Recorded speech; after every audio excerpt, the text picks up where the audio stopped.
कैसा माहौल था उस समय आपके बचपन के दिनों में? उस समय स्कूल में जाना पढ़ना बड़ा मुश्किल था। इस एरिया में सवर्ण जाति हमारे पहले कोई पढ़ा लिखा नहीं था। अच्छा। हमारे देहात में पहला व्यक्ति मैं था जो हाई स्कूल किया हूँ और यादव लिख दिया हूँ। जवाहर जी जो बताते हैं कि उनकी दुकान पर आपका जाना था, तो मलाई आप खाने के शौकीन थे, एक कुल्हड़ मलाई खरीदते थे और खाते थे।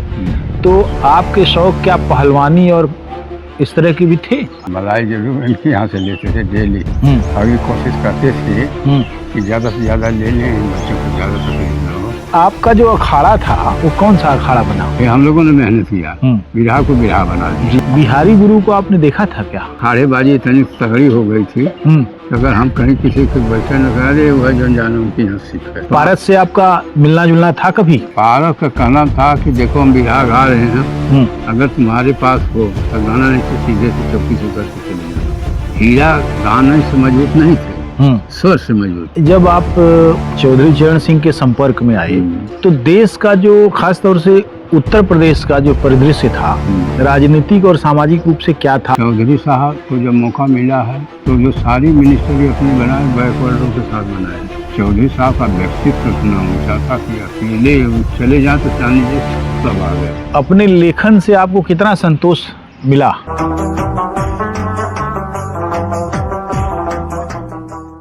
मुझे आज जिनके साथ में बैठने का सौभाग्य प्राप्त हुआ है उनका नाम मुंशी राम यादव है। कवि मुंशी राम यादव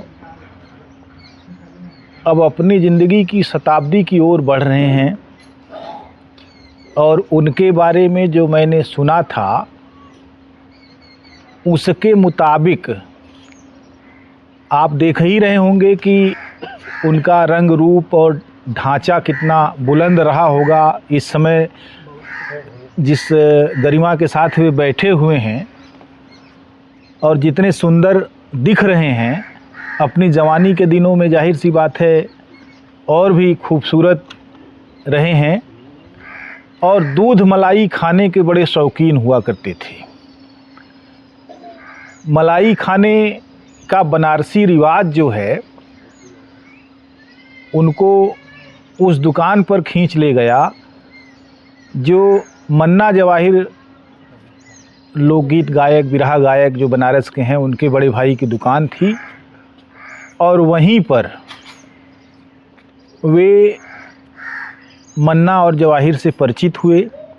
जो मलाई अपनी बिक जाए इसलिए गाना गा गा कर मलाई बेचते थे। मुंशी राम जी ने उनकी प्रतिभा को पहचाना और उन्होंने विकसित करना शुरू किया, उनको गाना सिखाया, उनके उच्चारण दोष को ठीक किया और धीरे धीरे बिरहा याद करने में प्रवीणता उनको दिलाई और कैसे कथन करना है, क्या कहना है, ये तमाम सारी चीज़ें उन्होंने बताई। लेकिन यह तो एक संदर्भ की बात है। असल में मुंशी राम यादव को एक बिरहा कवि के रूप में जब हम जानते हैं तो हमको भारतीय राजनीति के उस दौर में जाना पड़ेगा जब संविध सरकारों का दौर शुरू हुआ था। कांग्रेस की एक छत्र सत्ता के समानांतर जो हाशिए की तमाम सारी ताकतें इकट्ठा हो रही थीं और इमरजेंसी के बाद जो संविध सरकार बनी और जो चेहरे उभर कर आए उसमें उत्तर प्रदेश के बाद में चलकर मुख्यमंत्री हुए चौधरी चरण सिंह का नाम प्रमुख है। चौधरी चरण सिंह भारतीय किसानों के प्रतिनिधि रहे हैं। चौधरी चरण सिंह का एक वाक्य भारतीय समाज की संरचना और उसकी राजनीतिक जो संरचना है उसका अमर वाक्य है कि देश की समृद्धि का रास्ता गांवों से होकर गुजरता है। जब मुंशी राम जी की कविताओं की तरफ, उनके गीतों की तरफ हमारा ध्यान जाता है तब पता लगता है कि वे निरा बिरहा लेखक नहीं थे, बल्कि वे बहुत प्रखर और विचार संपन्न लेखक थे, जिनकी अपनी राजनीतिक समझ थी, और उन्होंने गैर कांग्रेस की सरकारें जब शुरू हुई, इस प्रक्रिया में एक बुनियादी भूमिका निभाई कि उत्तर प्रदेश के बिरहा वाले इलाके, ख़ास तौर से पूर्वांचल के इलाके में उस विचार को उन्होंने जन जन तक पहुंचाने के लिए अपनी लेखनी का उपयोग किया। यह उनका बहुत महत्वपूर्ण योगदान है। उन्होंने सैकड़ों बिरहे लिखे, उनके बहुत सारे शिष्य हैं। मन्ना जवाहिर का मैंने जिक्र किया, और भी बहुत सारे हैं। और इसी रूप में जब हम उनकी कविताओं की बनावट, उनके शब्दों के चयन और तमाम सारी चीज़ों की तरफ देखते हैं, तब लगता है कि बिरहा की एक बड़ी भूमिका रही है राजनीतिक परिवर्तनों में, जिसके एक बड़े प्रतिनिधि मुंशीराम यादव जी हैं। उनके घर अहिलिया गांव, जो कि बजरंग नगर के पास जौनपुर ज़िले में है, आजमगढ़ और गाजीपुर का सीमावर्ती गांव है यह, और ठेठ किसानी गांव है। वहीं हम उनसे रूबरू हो रहे हैं। आदरणीय मुंशीराम जी, प्रणाम। और क्या हालचाल है आपका? ठीक ठाक है सब। स्वास्थ्य ठीक है, मेहनत कर रहे हैं ठीक रखने के लिए करते हैं जी। थोड़ा बहुत टहलते हैं सवेरे टहलते हैं? हाँ, टहलते हैं। अच्छा। करीब 1 किलोमीटर का रास्ता तय करते हैं घर के आसपास। और खान पान में ज़रा परहेज करते हैं। अच्छा, क्या क्या खाते हैं? एक मांसाहार तो कभी रहे ही नहीं जी। सादा भोजन करते हैं। उसमें दूध की मात्रा थोड़ा ले लेते हैं। अच्छा, अभी ले लेते हैं? हाँ, दूध ले लेते हैं। उन्हें दूध से बहुत प्रेम आपका रहा है ना? हाँ। अच्छा। और सब चल रहा है। इसे लड़के जो हैं सब हमारे बड़े वफादार हैं, परिवार भी सब बड़ा वफादार है। परिवार अच्छा मिला है जो हमारी देख रेख करता रहता है, हमको किसी प्रकार की तकलीफ नहीं होने देते। ये आपका पैतृक गांव है? जी हाँ, ये हमारा पैतृक गांव है। अच्छा, तो इस गांव में आपका जन्म कब हुआ था? हाँ, वैसे 1931 में हुआ। अच्छा, 1931 में हुआ था। तो 6 साल का, मैंने 94 साल के आप लगभग हो गए हैं। नहीं, ज़्यादा हुए हैं उस समय। 3 साल 2 साल लोग। अच्छा, हाँ, कम करा देते थे। और ये मैंने मास्टर साहब लोग जो है 1 जुलाई 1 जनवरी यही सब लिखते थे। हाँ, है? आपके जन्म की तारीख कुछ याद है कि कब है? 18 अक्टूबर 1931। ये वास्तविक है इसका मतलब? हाँ, ठीक है। बहरहाल बहुत अच्छी बात है, आपने एक तरह से अपने आप को मेंटेन रखा है।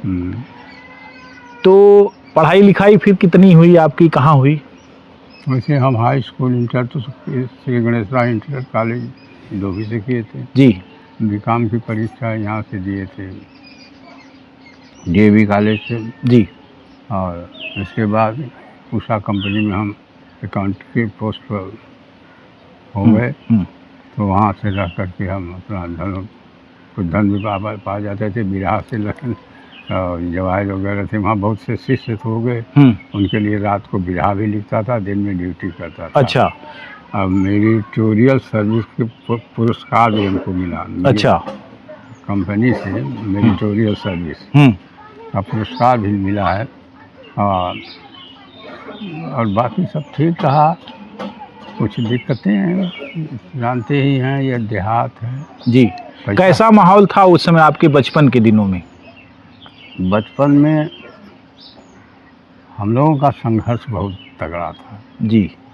उस समय स्कूल में जाना पढ़ना बड़ा मुश्किल था जी। इस एरिया में सवर्ण जात के लोग थे जी, जो हमको याद आता, अभी बेइज्जती मालूम होती है। नाम सीधा लेकर के नहीं बुलाते थे। अच्छा। फलनवा फलनवा, ये सब बातें हमको बहुत खलती थी जी। और कुछ काम था तो हम ही लोगों से लेते थे। उसको मैंने अवॉइड किया। अवॉइड करने का मतलब हुआ हमसे छिड़ गए। 3-4 में पढ़ रहे थे तभी जी चले गए दूसरे स्कूल में।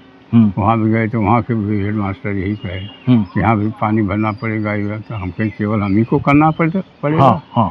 कहा नहीं नहीं सब लोग करेंगे, हम कहीं सब लोग करेंगे तो ठीक है हम भी कर लेंगे।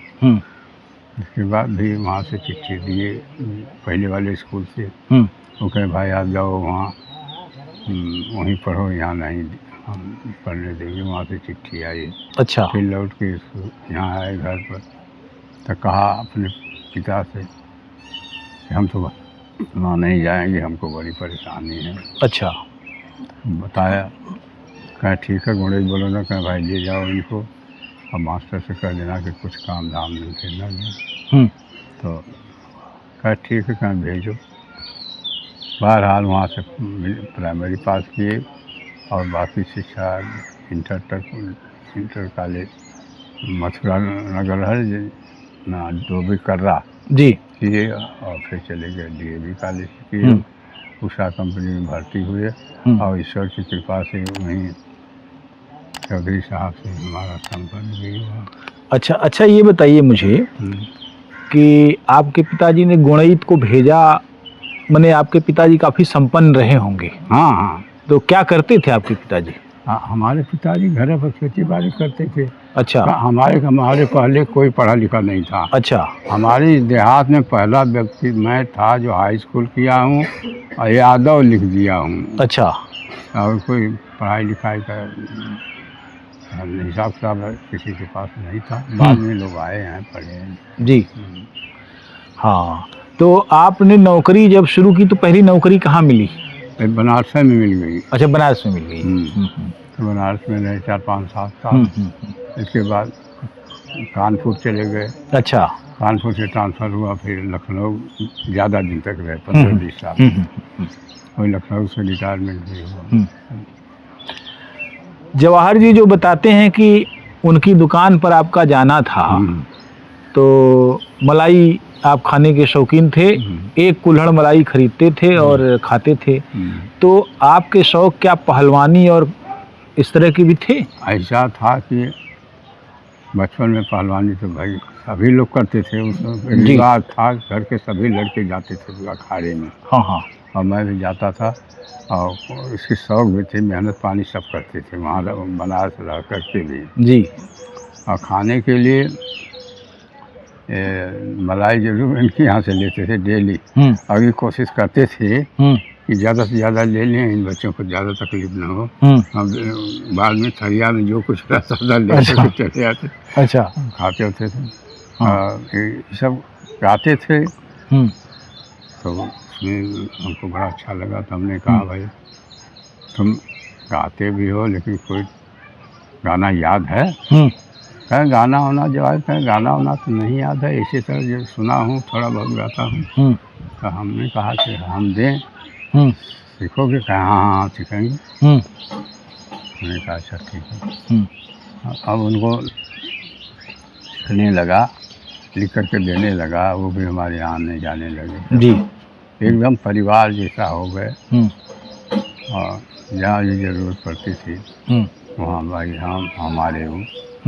तो सभी लोग जान गए कि भाई इनके शिष्य हैं। और पढ़ाई लिखाई के माने में और पर्सनालिटी भी अब 85 से समझ जो हो ही वजन हुआ है। जी हाँ, काफ़ी है। तो उसी समय आप लिखने लगे थे, तो पहले क्या लिखा आपने? पहले हमने लिखा शिव की आराधना लिखे थे। अच्छा। शिव की आराधना लिखे। इसके बाद जो इनकी ज़रूरत पड़ती थी समाज में जैसा चलता था देख करके, जी हाँ, वो लिखना शुरू किए।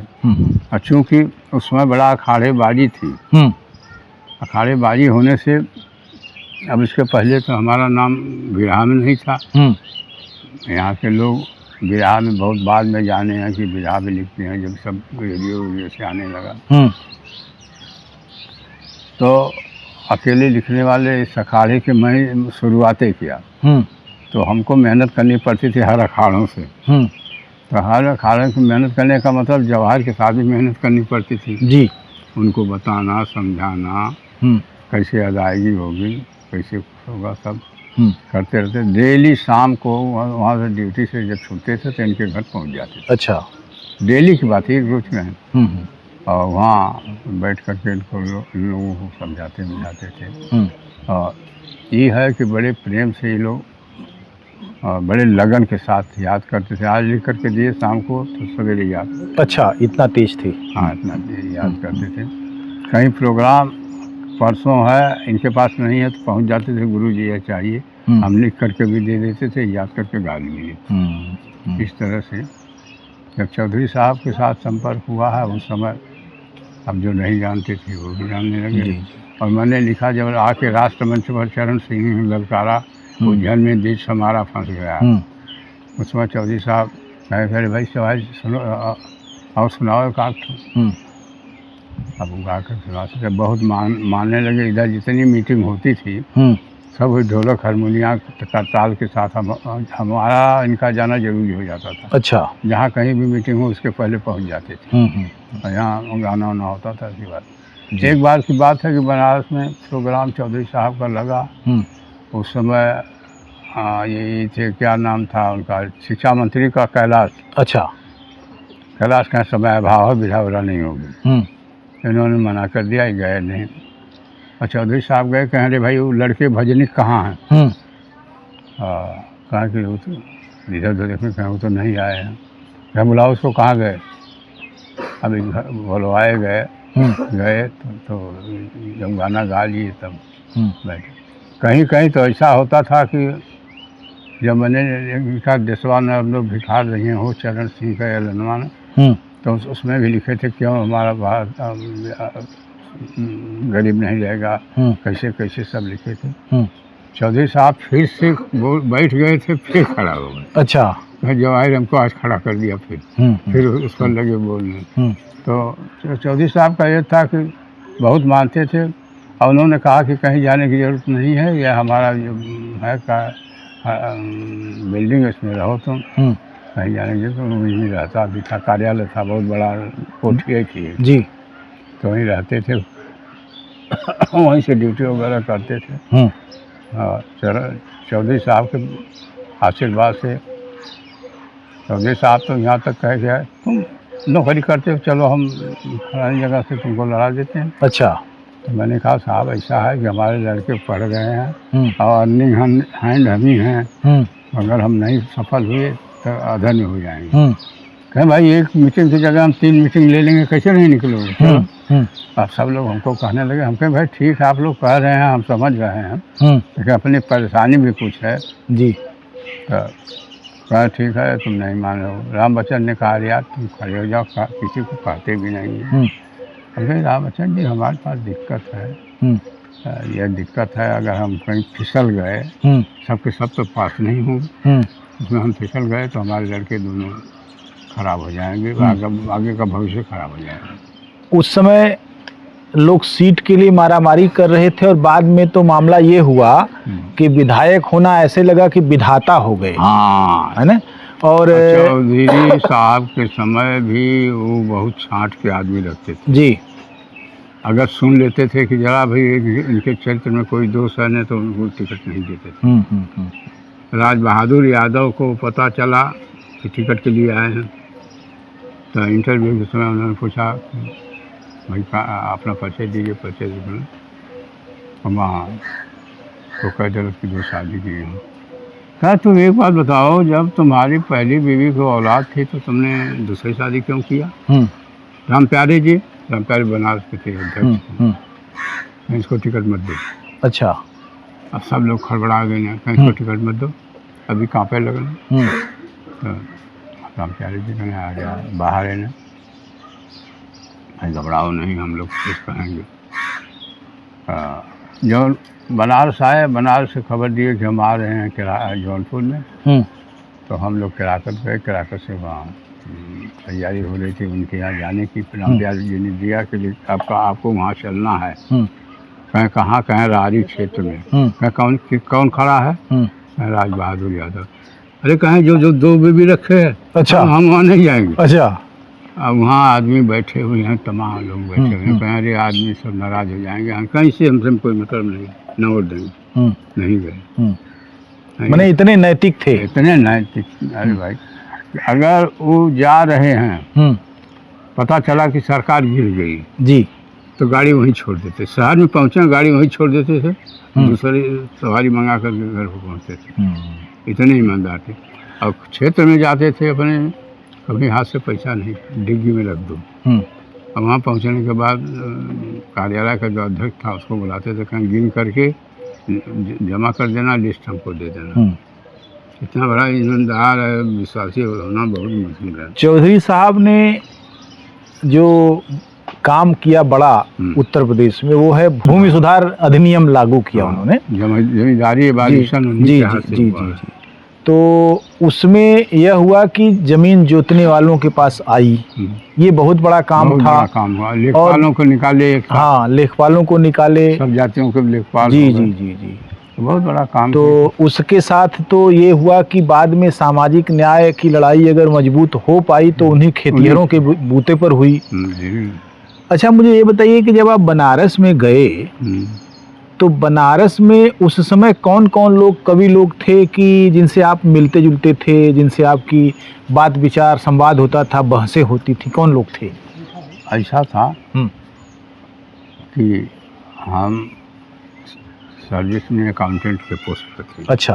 तो दिन भर तो काम से फुर्सत नहीं मिलती थी। शाम को छुट्टी होती थी तो उनके यहाँ चले जाते थे। हाँ, कहीं बहुत बड़ा प्रोग्राम होता था तो उसमें पहुँच जाते थे। अच्छा। तो उस समय जो कुछ होता था उसको सुनते थे और अपने दिल में बैठा लेते थे।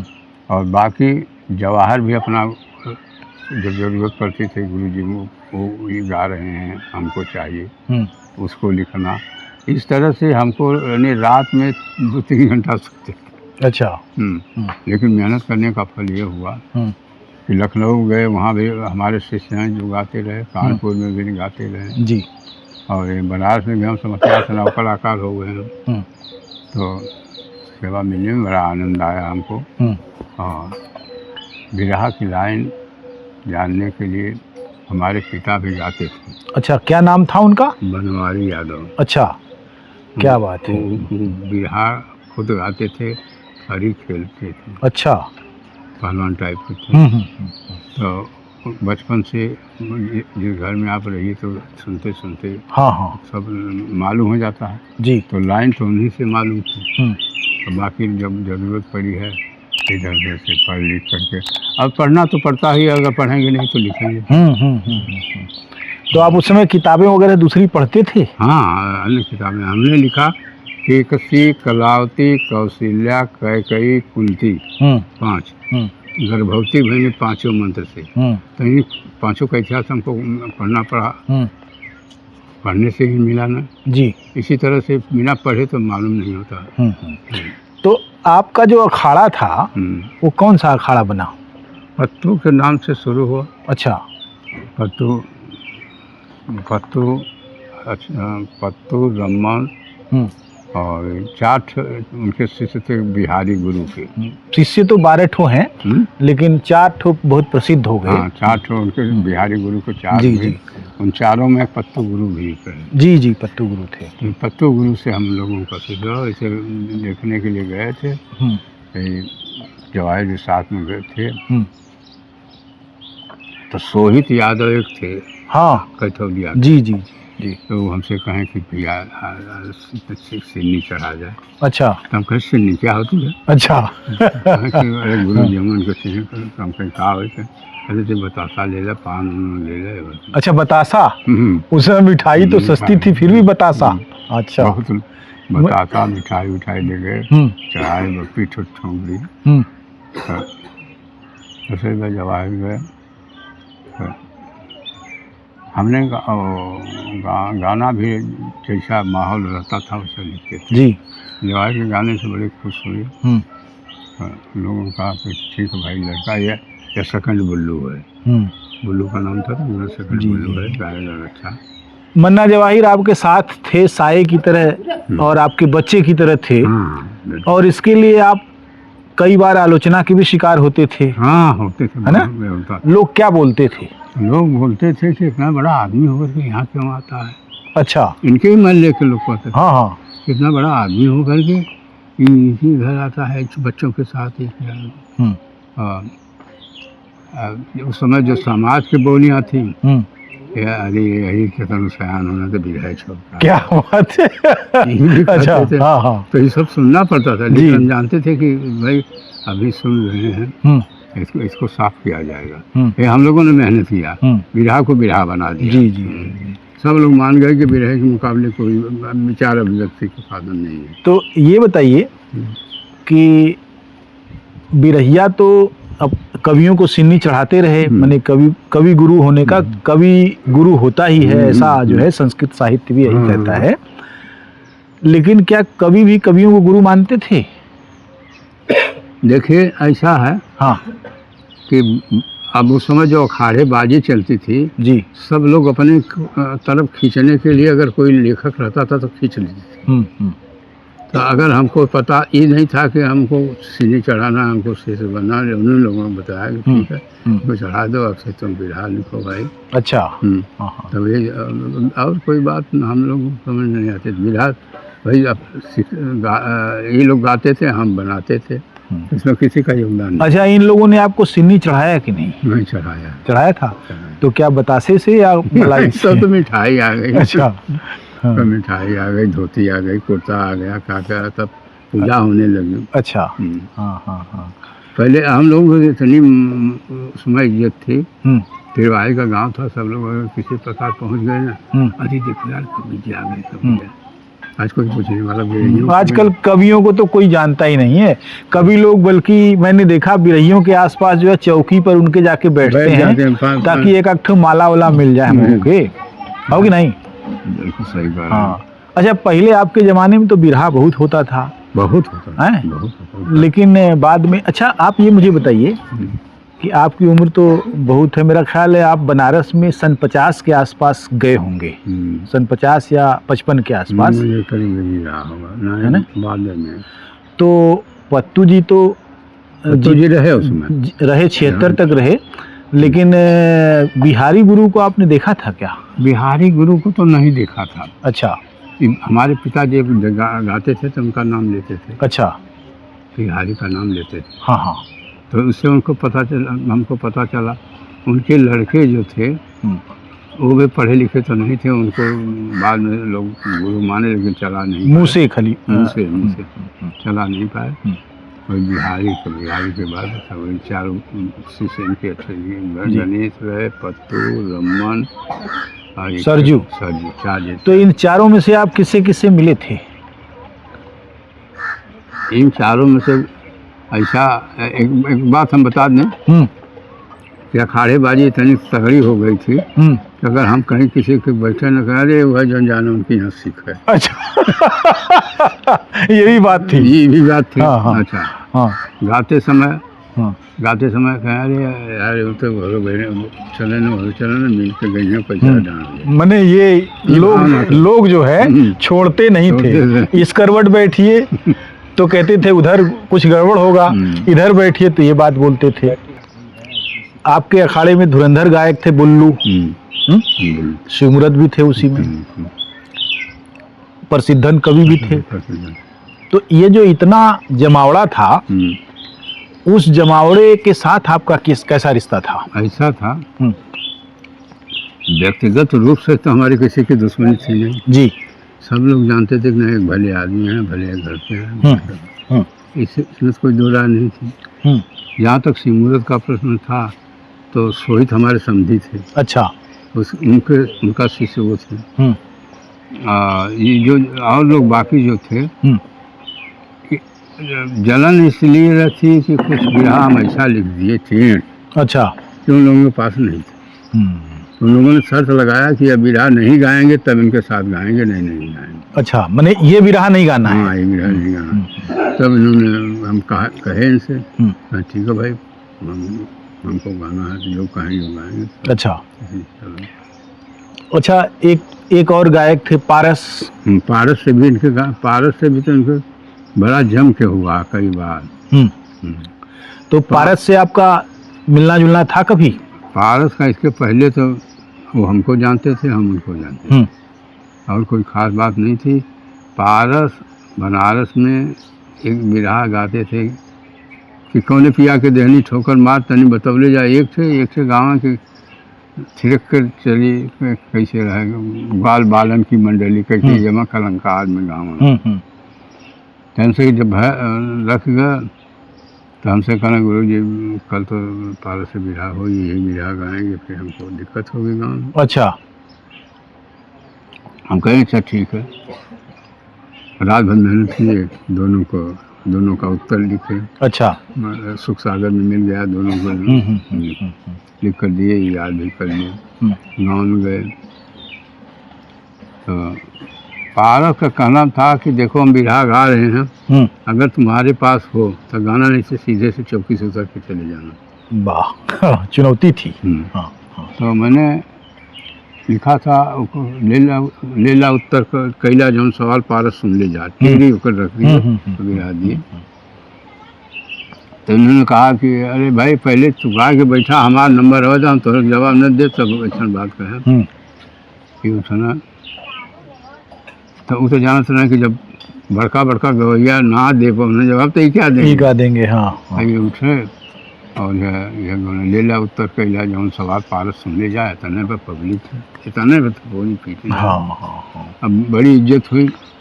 फिर कहा भैया अब हम कहते पर कहा पारस धीरे से उधर अच्छा चले सरक गए। अब इसीलिए चाहे दुश्मनी रखा चाहे। अच्छा। बनारस का जो माहौल उस समय था जब आप बनारस में कितने साल तक 5-7 साल तक रहे होंगे? याद है रहे पढ़े भी वही ना। अच्छा। काम भी किए हैं पढ़े। हाँ 5 साल तक रहे। तो आपकी युवा अवस्था का जो गाना था बिरहा था आप सुनते भी रहे होंगे दूसरे लोगों का गाया? दूसरे लोगों का अब आपसे बताएं कि हमको बिरहा सुनने भी जाते थे चोरी दूर बैठ कर सुनते थे। चोरी काहे? क्यों न देखें वो लोग। अच्छा। अच्छा सुनते थे लेकिन अब सारी चीज़ों पर हमको हमारा ध्यान आकर्षित नहीं होता था। सिर्फ यही कि कौन धुन कह रहा है कैसे कह रहा है क्या यही दिमाग में रहता था कि इसको हमको लिखना। अच्छा तो वो आप देख लेते थे कि पैटर्न क्या चल रहा है? उसके बाद जो है 60-70 का जो समय आया 60-70 में तो बिरहा एकदम उफान पर था। गणेश अखाड़े में रामदेव की हवा बहने लगी थी धुरंधर तरीके से। हैं बुल्लू आ गए प्रदेश में एकदम, वो भी हीरालाल जी थे ही हैं और भी अनेक जो है उनके बाद के पीढ़ी के लोग सक्रिय थे। तो उस समय जो बिरहा आपकी प्रौढ़ावस्था में आपने देखा सुना उसकी क्या यादें हैं आपके पास? उसकी सब बातें हमको याद है। जो गाना उगाते थे सबको। अच्छा याददाश्त हमारी अब भी ठीक है। नहीं अरे बहुत बढ़िया है। इतना आप जो है आपको पता है कि किस सन में कौन सी बात हुई थी। जी बुल्लू का जो गाना था उसकी नकल पहले दिए कि बुल्लू के साथ गाना होते ये गाना अच्छा हो गया। हीरा गाने से मजबूत नहीं थे स्वर से मजबूत थे। हीरा के पास स्वर था कजरी जब उठान की बिरहा होती उड़ान जी उसको अच्छा कर लेते थे स्वर की वजह से। तो उनके में लिखने में दिक्कत नहीं हुई। दिक्कत बुल्लू में पारस में कटेसर का खिलावन एक खिलावन थे राम खिलावन पुजारी उनको गाना वो बहुत धोबते थे बहुत अच्छा कटाल होता। हमने याद है कि इन्हीं के मोहल्ले के बगल में गाना हो रहा था अब बचवा कह के कहाँ हम बेटा देखे ये कहल जाला ये ऐसे कहल जाला वो ऐसे कहल जाला। पहले नहू के एक हम छंद लिखी ईश्वर का मन अपने आप 2 दिन पहले में एक सर्किल छंद के नाम पर नाम धयल रहा है। अच्छा जो कि हर अच्छा से बन चल गया है। तो ये कहना कि चचा एक तरह से कुल कहा जौन कहला तो ठीक है देखा एक हम कहते इस तरह कहीं कहे पड़ी तो जब ये कहना तो चुप ये कहना चुप के बाद खड़ा भाई कहना कि भाई ऐसा मत हमारे पास ना है अब दूसरी ठहर जब गाना हो जब तब हम पेश करो। तो याद है सब मालूम। अच्छा जब आप चौधरी चरण सिंह के संपर्क में आए तो देश का जो खास तौर से उत्तर प्रदेश का जो परिदृश्य था राजनीतिक और सामाजिक रूप से क्या था? आपने बचपन में वो झेला, जातिवाद को देखा आपने किसी न किसी रूप में? देखा है। और जब 70, 75 का 80 का जमाना आया, जब थोड़ा सा समाज जो है अपना कान जो है वो खड़ा कर रहा था, सुन भी रहा था और उसको लग रहा था कुछ गड़बड़ हो रहा है, तो कैसा महसूस किया आपने? ऐसा है, चौधरी साहब को जब मौका मिला है तो जो सारी मिनिस्टरी अपने बनाए बैकवर्डों के साथ बनाए जी। जितने भी मिनिस्टर हुए बनाए सब बैकवर्ड क्लास के थे, चाहे वो कुर्मी रहे हों, चाहे काछी रहे हों, चाहे जो रहे हों। एक संदेश जाने लगा कि बैकवर्ड क्लास के फॉलोअर हैं इनके पीछे। तो ये इतना अच्छा था कि पहले ही इलेक्शन में 99 सीट जीत गए हो चौधरी साहब, भारतीय क्रांति दल से। जी जी, बीकेडी। अब ऐसा हुआ कि अरे भाई 3 महीने में इतना जीत गया तो आदमी बहुत कुछ कर जाए। उस समय राजनारायण की जो पार्टी थी वो हार चुकी थी जी, और उनके लिए कोई ज़मीन नहीं मिली थी, मिल रही थी। तो लोहिया जनेश्वर मिश्रा ने कहा कि अरे भाई क्या होगा राजनारायण, कहें क्या बताएं, अब तो बिना किसी के मिलाए काम नहीं बनेगा, जनता नहीं नकार रही है। तो कहें किसको कहाँ जाया जाए, तो क्यों कहे कि कांग्रेस में मिले कर जाए, भाजपा में कर जाए, जनसंघ उसमें कहा जाए। तो ये राजनारायण से कहना कि नहीं, ये आप अमल गवेषण करिए तो चौधरी चरण से करिए। चौधरी चरण सिंह के पास सोच है, मैनेजमेंट नहीं है, कार्यकारिणी नहीं बना पाए हैं और इसमें हम लोग भी पनप जाएंगे। तो वही चौधरी साहब को मिला करके उन्होंने भालोद बनाया, तो भारतीय लोकदल। और तब से ये लोग जो थे झगड़ालू टाइप के थे भी, चौधरी साहब को सब कुछ करने के बाद आड़ में गाली वाली भी देते थे, लेकिन वही तब से पनप गए और सारा वोट चौधरी साहब का कन्वर्ट हो गया भालोद के साथ जी, चला गया मुलायम सिंह के साथ। इस तरह से थोड़ा समाज जो है उस समय जागरूक, बैकवर्ड क्लास उस समय जागा, संगठन कमज़ोर रहने से थोड़ी दिक्कत थी, लेकिन चौधरी साहब का व्यक्तित्व इतना ऊंचा था कि अकेले चले जाए तो जान लीजिए सब आ गए। अच्छा ये बताइए, मुलायम सिंह के राजनीतिक गुरु चौधरी साहब, राजनीतिक गुरु, उनके दौर में आपने उनकी राजनीति का जो जनपक्ष है उसको लोकप्रिय बनाने का काम किया। जब मुलायम सिंह सत्ता में आए तो आप कभी उनसे मिले? आपने बताया कि मैंने इस तरह से काम किया, कभी कुछ इनकरेजमेंट उधर से मिला? उस समय मुलायम सिंह बैक बेंचेस थे। अच्छा। 13-14 साल उनसे छोटे हुए थे। कोई महत्व इनका नहीं था, बल्कि कालीचरण यादव जो गाजीपुर जी जी इनका महत्व था। ये तो अध्यक्ष का जब चुनाव आया, भालूद हो गया, तो उसमें अध्यक्ष कौन चुना जाए, प्रस्ताव आया तो यही रामकरण जो है बीकेडी के थे जी, नाम दे दिए मुलायम सिंह का। अच्छा। चाहिए था अपने पार्टी में रहना, लेकिन दे दिए मुलायम सिंह का, वही अध्यक्ष बने। तब से वो भाई अध्यक्ष हो गए तो अपने आप उनको पावर आने लगा अपने जी जी। तो इस तरह से राजनीति जो है करवट बदलने लगी थी। कांसीराम का भी एक दौर आया और बाद में पूरा उत्तर भारत एक तरह से नई व्यवस्था में परिवर्तित, नई व्यवस्था की तरफ जो है जाने की कोशिश करने लगा। पुरानी व्यवस्था की आलोचना शुरू हुई। 90 का दशक जो है सामाजिक न्याय का दशक माना जाता है। आपने भी एक तरह से इस तरह की बात की थी वो शुरू में 15 साल पहले। बीपी सिंह की सरकार में जब बीपी मंडल का आयोग लागू हुआ तो मंडल आयोग का ने तुरंत ही राजनीति को दो तरफ कर दिया, एक कमंडल और एक मंडल। तो उस दौर में आपको कभी लगा कि राजनीतिक तौर पर कुछ नई चीज़ें लिखी जानी चाहिए? ऐसा था, चौधरी साहब थे हम्म, कि रहते हुए तो सब लोग उनके शिष्य थे, यहाँ तक कि मुलायम सिंह हों, राजनारायण सिंह हों या कोई दूसरा दिखाई नहीं देता था। उनके सामने कोई दिखाई नहीं देता था। जो कह देते थे, जो कर देते थे वही फाइनल उनका होता था। और मालूम हो रहा था कि विश्वनाथ प्रताप कुछ करेंगे, किए भी, लेकिन उनके ही पार्टी के लोग, उनके जात के लोग कस के विरोध किए। और एक था अनार सिंह, उसके साथ कुछ दुश्मनी हो गई थी, उनके भाई को मरवा दिए, वो भी अपना हाथ पर बेचारे हो गए। तो इस तरह से रहा। वो उसमें उत्तर प्रदेश में चौधरी साहब जब तक रहे तो कोई मालूम नहीं, कांपते थे लोग। राजनारायण सिंह को जब मिलना था तो हम लोगों से पूछते थे, चौधरी का मूड ठीक हुआ है? अच्छा। हाँ, अच्छा, हाँ जी जी, हाँ। तो जब पूछ लेते थे तब भीतर घुसते थे। आपके बिरहे कितने लोगों ने गाए, कितना बिरहा आपने लिखा?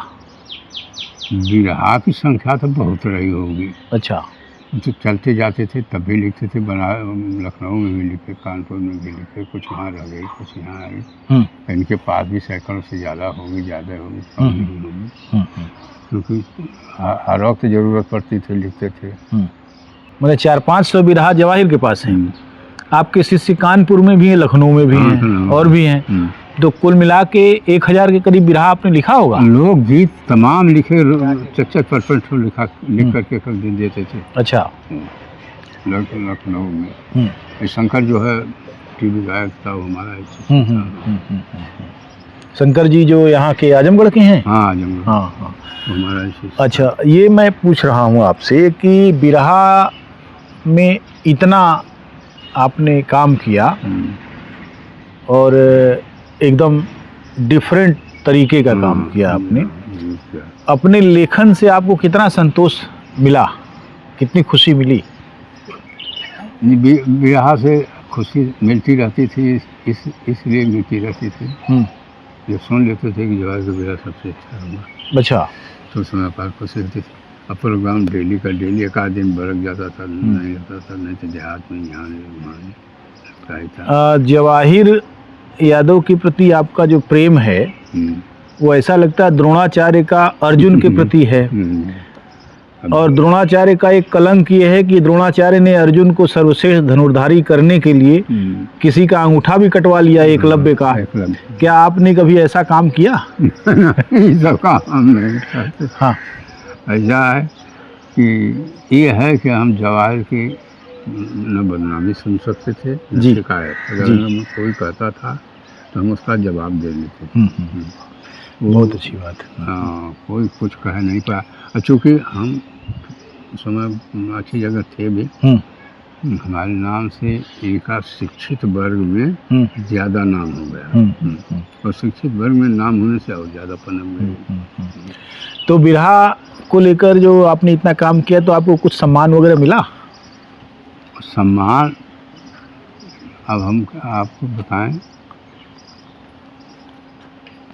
पहले शुरू की बात, इतना बिरहा की बदनामी थी कि अपने को कहने में भी शर्म मालूम होती थी, कैसे कहें अपने क्षेत्र में मैं बिरहा लिखता। अच्छा अच्छा, हाँ हाँ। एक धक्का तो ही चला जी, जब बिरहा खूब पनप गई है, तो चूँकि हम कमाते भी थे, पैसे की जरूरत इन लोगों से नहीं पड़ती थी, बल्कि जाते थे तो कोई प्रोग्राम रहता था, 150, 10, 20, 50 इनाम देते ही थे। इसलिए पैसा हमको आकर्षित नहीं कर पाया। हम अपने तरीके से सुनते थे, गवाते थे, गाते थे। हमने कभी इच्छा किसी चेला के घर हम जा कर के नहीं करते थे कि हमको 10 रुपया चाहिए, 5 रुपया चाहिए, या हम ये सब काम हम नहीं किए। ये हाँ, आपके घरवा में अब कोई ऐसा है कलाकार जो कुछ लिखता या गाता हो? अब हमारे घर में 2 लड़के हमारे, एक मास्टर हैं, 2 वकील हैं। अच्छा। तो वकील जब इनके यहाँ पढ़ाई किए हैं, वहीं से किए हैं, बनारस से ये लोग किए हैं। अच्छा अच्छा। दोनों जने। तो थोड़ी सी रुच वकील की हुई, लेकिन उस समय बिरहा बड़ी गड़बड़ हो गई थी बहुत। वो जब आप तौलते रहे होंगे कि अरे हम तो बहुत पीछे हैं क्या, तो छोड़ दिए। तो नहीं, बहुत अच्छा है। तो मैंने अभी एक तरह का सांस्कृतिक माहौल गड़बड़ हो गया है इस समय, बिरहा को लेकर लोगों का नज़रिया भी जो है बहुत बदल गया है। तो ये सब चीज़ें हैं, लेकिन फिर भी बिरहा चल रहा है। और अगर बिरहा में कुछ जेन्युइन लोग आ जाएंगे तो संभव है कि बिरहा बदल भी जाए, क्योंकि गायकों की कोई कमी नहीं है, गायक एक से एक आ भी सकते हैं। आवाज़ तो प्रकृति किसी को दे ही सकती है कहीं न कहीं। एक लड़का जो मैंने पूछा कि तरीका लिखने उखने का, हम कहे लिख कभी हैं अपने नाम करने के लिए। हम कहे तुम पहले किसी अच्छा गायिका पकड़ो, उसको आगे बढ़ाओ, वो गाएगा तो तुम्हारा नाम अपने आप होता रहेगा। और उसको सुन करके दूसरे लोग अपने मन से लिखोगे, अपने मन से पढ़ोगे, उनको देखो कोई फायदा नहीं होगा। जी जी जी जी। तो बात समझ में आई है, देखा क्या। चलिए, बहुत अच्छी बात है, आपने समय दिया, बहुत बहुत धन्यवाद। प्रणाम। खुशी है कि आप आ गए, हम बहुत खुशी हैं। हम तो सवेरे से इंतजार कर रहे थे कब आएंगे कब आएंगे कब आएंगे। आ गए भाई। आपकी दुआ है, चाहे एमएलए होंगे चाहे एमपी होंगे जी, यहीं से हो करके लोग जाते हैं, चाहे जहाँ जाना। जी जी जी जी जी जी। टिकट पाएंगे तो यहीं में पाएंगे पर। तो क्योंकि पहले से लगाओ चौधरी साहब की ऐसी कमाई है कि आपकी सेवा से इतना नाम क्षेत्र में है, 2-4 काम भी समाज का अच्छा कर दिए हैं जी कि लोग याद करते हैं। नहीं, बहुत अच्छा है। तो आप अभी देख रहे थे हमारे लिए और बिरहा जगत के लिए बिरहा के इतिहास की धरोहर मुंशीराम यादव से बातचीत, और एक पूरा दौर मुंशीराम यादव के साथ वाबस्तगी है, उसकी पैबस्त है वो। और ऐसे बहुत कम लोग रह गए हैं जो इतनी अवस्था में अपनी एक प्रखर याददाश्त बनाए हुए हैं। हम उनके शतायु होने की कामना करते हैं। बहुत बहुत प्रणाम।